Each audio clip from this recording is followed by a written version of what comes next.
അമേരിക്കയുടെ അഭിമാനമായ MQ-9 Reaper എന്നറിയപ്പെടുന്ന ഡ്രോൺ ഏത് സാഹചര്യങ്ങളിലും കാലാവസ്ഥയിലും വളരെ സൂക്ഷ്മമായി ലക്ഷ്യങ്ങളെ പകർത്തിയെടുക്കാൻ ഈ ഡ്രോണിന് സാധിക്കും. അതോടൊപ്പം തന്നെ ശത്രുക്കളെ ആക്രമിക്കാനുള്ള മിസൈൽ സംവിധാനങ്ങളും ഈ ഡ്രോണുകളിലുണ്ട്. അതുകൊണ്ട് തന്നെ അമേരിക്കയുടെ ഏറ്റവും പ്രധാനപ്പെട്ട ഒരു സ്ട്രാറ്റജിക്കൽ ഡ്രോണാണ് MQ-9 റീപ്പർ എന്നറിയപ്പെടുന്നത്.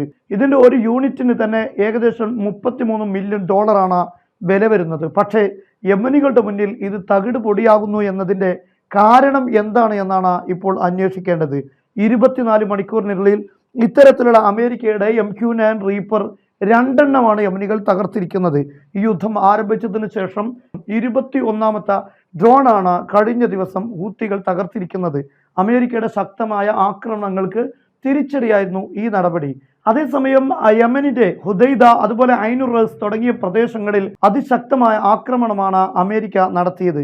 ഏകദേശം 70ഓളം ആളുകൾ മരണപ്പെടുകയും പരിക്കേൽക്കുകയും ചെയ്തു എന്നാണ് ഈ വാർത്തകൾ വരുന്നത്. അതേസമയം ഇതിന് തിരിച്ചടിയായി യമനിലെ ഹൂത്തികൾ അമേരിക്കയുടെ പ്രധാനപ്പെട്ട വിമാനവാഹിനി കപ്പലായ ഹാരി ട്രൂമാൻ അതുപോലെ തന്നെ കാൾ വിൻസെന്റ് ഈ 2 വിമാനവാഹിനി കപ്പലുകൾക്ക് നേരെയും മിസൈലുകളും ഡ്രോണുകളും ഉപയോഗിച്ച് ആക്രമണം നടത്തിയിട്ടുണ്ട്. അതേസമയം യമനിലെ ഹൂത്തികൾ ക്ലെയിം ചെയ്യുന്നത് അമേരിക്കയുടെ ഹാരി ട്രൂമാൻ എന്നറിയപ്പെടുന്ന വിമാനവാഹിനി കപ്പൽ ഇപ്പോൾ സർവീസിൽ നിന്ന് പുറത്തായിരിക്കുന്നു എന്നാണ്. എന്തായിരുന്നാലും ഇത്രയും കാലം നീണ്ട ആക്രമണങ്ങൾക്ക് ശേഷവും ഈ യമനിലെ ഹൂത്തികളുടെ മിസൈൽ ആക്രമണങ്ങൾ നിരന്തരമായി തുടരുന്നു, അവരുടെ ഡ്രോൺ ആക്രമണങ്ങൾ തുടരുന്നു എന്ന് പറഞ്ഞാൽ അമേരിക്കയുടെ ആക്രമണങ്ങളൊന്നും ഹൂത്തികളുടെ സൈനിക ശക്തിക്ക് ഒരു നിലക്കും ബാധിച്ചിട്ടില്ല എന്ന് തന്നെയാണ്.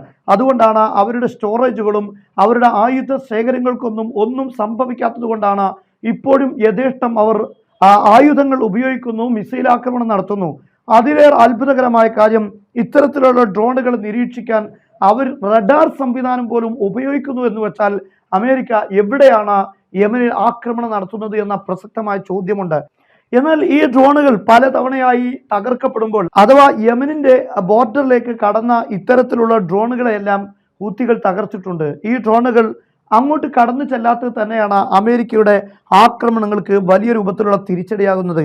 കാരണം ഹൂത്തികളുടെ ലക്ഷ്യങ്ങൾ, അവരുടെ ആയുധ കേന്ദ്രങ്ങൾ, അവർ പുറത്തിറങ്ങുന്ന സ്ഥലങ്ങൾ ഇതെല്ലാം നിരീക്ഷിക്കുക എന്നത് തന്നെയാണ് ഈ ഡ്രോണിന്റെ പ്രധാനപ്പെട്ട ധർമ്മം. എന്നാൽ അതിന് സാധിക്കുന്നില്ല എന്നത് അമേരിക്കയുടെ തുടർ നടപടികൾക്ക് വലിയ പ്രതിസന്ധി ഉണ്ടാക്കുന്നുണ്ട്.